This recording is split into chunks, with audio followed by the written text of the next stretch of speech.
Alright YouTube, so you guys know I love all things movies and I love Batman, so for this vlog I'll be talking about my predictions on how I think what was going to be the 2018, which was almost 10 years ago now, well 7 years ago to be honest. I believe it was going to come out in October of 2018, Ben Affleck's The Batman, which later went to Robert Pattinson and Matt Reeves took over, which may have been a different script, so I'm going to theorize on how I think that movie could have been and what could be from the movie, which probably won't happen, but you know, it's fun to throw out hypothetical ideas. So first and foremost, it would star Mr. Affleck as Batman with his Batman vs Superman suit, which I think is super cool. I have no complaints about it, but I have some praise I definitely got to give it, is I really like how it's not pure black. I like how it has gray in it as well, but I imagine in this movie it would take place before the events of Batman vs Superman, which was an interesting movie to say the least. Got quite mixed reviews and very divisive film, but personally it definitely had things I liked about it, things I didn't like about it, but you know, there's always room to improve, so I definitely think they could pick up from there, because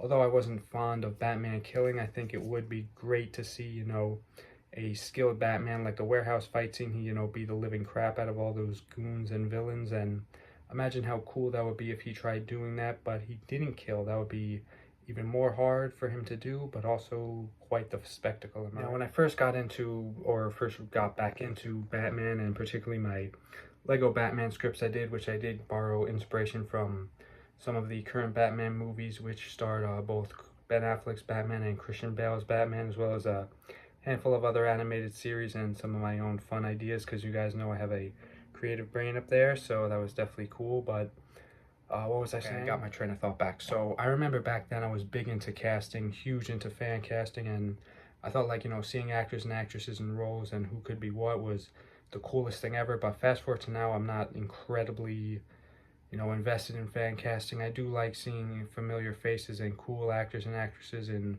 roles that I think suits them well, but it's not sort of as much of a passion of mine as it was. So with that said, I think most of the cast from what was the DC Cinematic Universe back then would be more or less the cast for this movie, such as, you know, the Suicide Squad cast, both Suicide Squad movie casts, although the 2021 one, which was phenomenal by the way, I did a review of it recently, or about a month ago, but I imagine that would sort of be similar, because, you know, we saw Margot Robbie as Harley Quinn. She was also Harley Quinn in the Birds of Prey movie, which I never saw, and also in the first Suicide Squad, which was 5 years prior, back in 2016, coming on 10 years now. Wow. The point is, I think that, you know, we would see Jared Leto as Joker, which I thought was kind of interesting. I kind of like the idea of what they were going for with this villain, but I didn't think it was executed well. Like, I think he was a little too cool. I don't know how to explain, a little too, like, I don't know, over the top. I liked the idea of him having tattoos, but a lot of the tattoos he had were just, I don't know, they were tacky. Like, I know in some comics Jokers had tattoos, like, you know,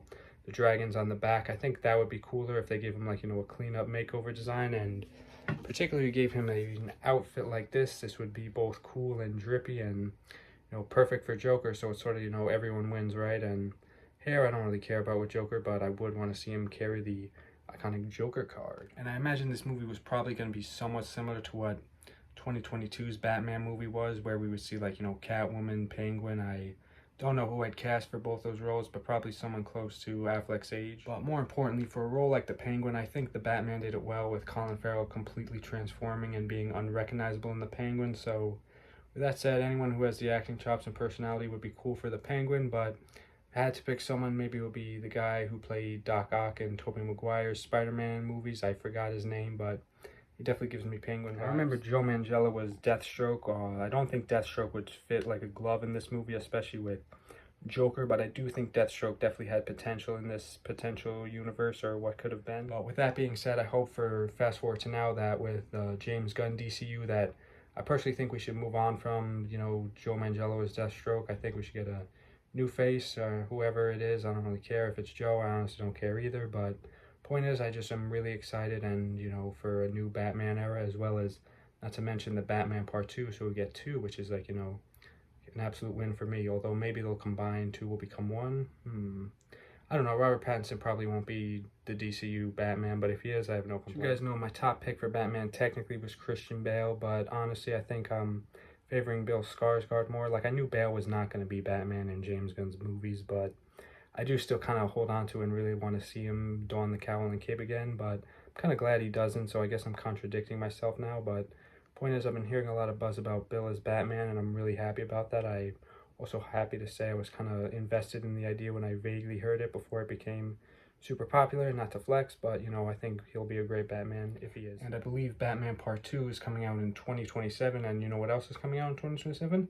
The Superman sequel. So 2027 is going to be a great year for both Batman and Superman fans, and Batman and Superman fans. I'm more a Batman fan than a Superman fan, but previous Superman movie definitely has me hyped to see Superman again, because I don't know, although Superman is iconic and I respect him and really admire him, he was never like super interesting to me. Like I always wanted to like him a lot more than I did in the past as a youngin, but now I finally do. And yeah, to conclude, I'll say this one last thing about what could have been of the 2018 Batman movie with Ben Affleck is that, you know, or Batfleck as we called him back then, is I think it would have taken place in like October, like, you know, it was coming out, I think, in October 2018, but also a Halloween setting too, because, you know, Batman's Halloweeny and there are Halloween comics related to Batman, so perfect material for that. But I think for this movie, that could have been, I know I'm kind of like bouncing back and forth between different, like 3 different Batmans, but I like doing that. So I think for Affleck's Batman movie that it would have been best not to include other superhero movies,